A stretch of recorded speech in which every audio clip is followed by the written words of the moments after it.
Le sucre est l'un des produits alimentaires les plus consommés dans le monde. Il existe sous plusieurs formes.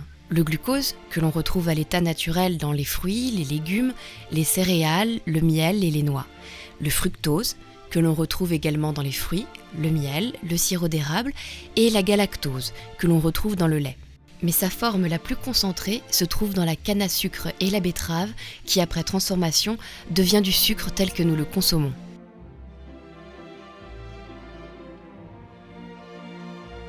L'histoire de la canne à sucre, comme bon nombre de produits alimentaires, est liée à l'histoire des migrations humaines à travers les siècles. À l'origine, on la trouve dans les îles du Pacifique, en Papouasie, puis plus tard sur ces terres de production privilégiées en Amérique latine et Caraïbes, en passant par le bassin méditerranéen et le Moyen-Orient. La betterave, quant à elle, n'a été cultivée et développée en Europe qu'à partir du XIXe siècle et ne représente actuellement que 20% de la production mondiale de sucre. Au fur et à mesure de son histoire, le sucre est devenu un produit extrêmement stratégique, étant bien souvent comparé à ce que représente de nos jours l'économie du pétrole. L'histoire de la canne à sucre a aussi marqué l'une des pages les plus sombres de l'histoire de l'humanité, puisque c'est pour augmenter sa production et tirer profit de son commerce que s'est mise en place la traite des Noirs entre le XVIe et le XIXe siècle. Les principaux pays producteurs sont, de loin, le Brésil, puis l'Inde, l'Union européenne et la Chine. 80% des 180 millions de tonnes du sucre produit mondialement proviennent des pays du Sud. Il est produit par des millions de petits producteurs ou travailleurs agricoles de plantation. La plupart de la valeur ajoutée est produite lors de la transformation et de la commercialisation, qui sont contrôlées par quelques grandes sociétés parce qu'elles ont la capacité d'investir dans les technologies de transformation exigeant un capital important. Par manque de capacité d'investissement, les petits producteurs, eux, ne peuvent généralement assumer cette activité et sont ainsi totalement dépendants financièrement de la vente de leur canne à sucre à la sucrerie la plus proche. Actuellement, 6 multinationales contrôlent les 2/3 du marché mondial du sucre. Alors ce phénomène finalement de concentration d'acteurs, que ce soit à travers l'État du Brésil ou des acteurs, je dirais, de l'industrie agroalimentaire pour ce qui est de la partie de la transformation, il suffit que quelques acheteurs qui ont un grand pouvoir d'achat décident de ne plus acheter ou de stocker ou de revendre, et ces acteurs-là vont aussi avoir une influence forte sur le prix, et de tout cela découle effectivement une forte volatilité du prix au niveau mondial. Si cette situation de monopole fragilise les petits producteurs, des alternatives existent. Pour lutter contre les injustices d'un tel modèle, des organisations de commerce équitable dans le monde ont décidé de s'unir. C'est le cas en France, avec Artisans du Monde, un réseau associatif de commerce équitable, et Biocoop, un réseau de supermarchés bio-coopératifs qui travaille directement avec 2 coopératives aux Philippines. PFTC, pour un sucre en sachet, et Altertrade, pour un sucre qui rentre dans la composition d'un chocolat. Grâce au commerce équitable, les producteurs de canne à sucre ont pu s'affranchir de ce modèle économique qui les condamnait à la misère. L'histoire des Philippines est marquée par 2 périodes importantes. La colonisation espagnole jusqu'en 1946 et une dictature militaire jusqu'en 1985. Ce sont les Espagnols qui ont développé à grande échelle la production de canne à sucre. Les fameuses haciendas étaient des plantations gigantesques appartenant à de grandes familles. Et à l'époque, évidemment, cette méthode, ces moyens de production étaient largement encadrés par des pratiques esclavagistes, avec droit de vie ou de mort sur les travailleurs, interdiction par exemple de produire leur propre nourriture sur les terres de l'hacienda. Ils étaient évidemment jamais salariés mais simplement payés à la tâche, et donc on avait des situations sociales pour ces travailleurs du sucre qui étaient vraiment à la limite de l'acceptable au niveau des droits humains. Cette forme d'exploitation agricole a été largement soutenue par la dictature du président Marcos. Mais à la mort du dictateur, dans les années 80, et sous la pression des syndicats agricoles, le gouvernement engage une réforme agraire afin de distribuer une partie des terres aux paysans sous forme de prêts.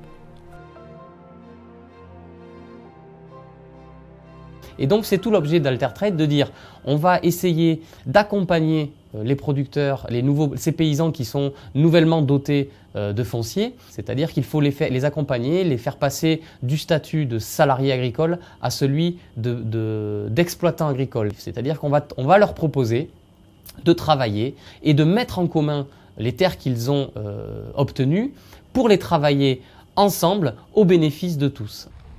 Ang sitwasyon naman mo. Mayong kasarang, okay. Kung hindi kasarang, parinduan, iprinda. Di ka anugon sa kabudlain lang kung paano na makuha ang duta. Ang Altel Trade, naghahatag ideya, kinaalam, paano pa tinaron ang ekonomiya, paano pa kunon ang politikal nga sitwasyon. Amo na sa subong, lain na gidya sang may amo ka.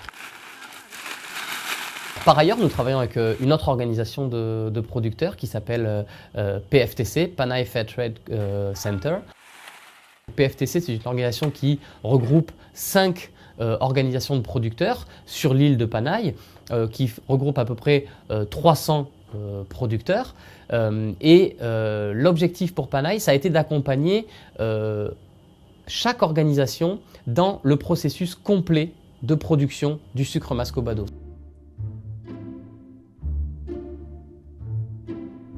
Un plant de canne est une touffe de 5 à 20 tiges dressées de 2 à 5 mètres de haut. Parce que c'est une plante vivace, elle repousse après chaque coupe. Cependant, les pieds ont besoin d'être renouvelés régulièrement pour conserver leur vigueur et leur rendement sucrier, soit tous les 4 à 7 ans. Au fil de sa croissance, le sucre s'accumule jusqu'à un maximum appelé maturité, qui intervient 2 à 3 mois après le cycle de floraison. C'est le moment pour la récolte. La récolte peut s'étaler sur plusieurs mois. Les tiges sont coupées. Elles sont ensuite chargées sur des camions pour rejoindre au plus vite les moulins, car le taux de sucre diminue très vite. La canne est écrasée dans une série de larges moulins pour extraire le jus sucré. La fibre restante est gardée pour être utilisée comme combustible dans les chaudières. Pour nettoyer le jus et récupérer les impuretés en suspension, on va utiliser de la chaux qui va permettre de fixer les impuretés au fond du clarificateur. La boue provenant du clarificateur est utilisée comme fertilisant dans les champs. Le jus est épaissi en sirop en utilisant la vapeur dans un processus appelé évaporation.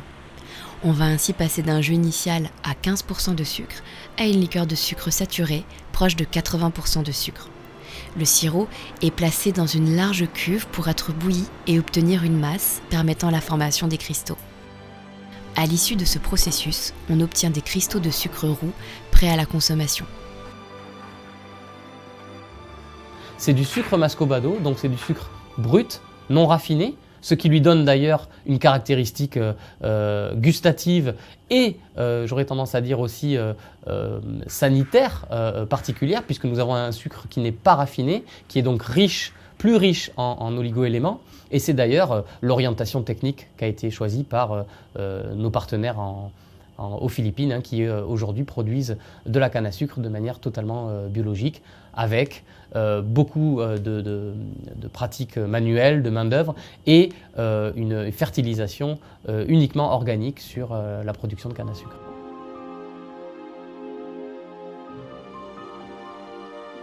Ces sucres Mascobado, produits par Altel Trade et PFTC, sont ensuite exportés dans le monde entier dans le réseau du commerce équitable.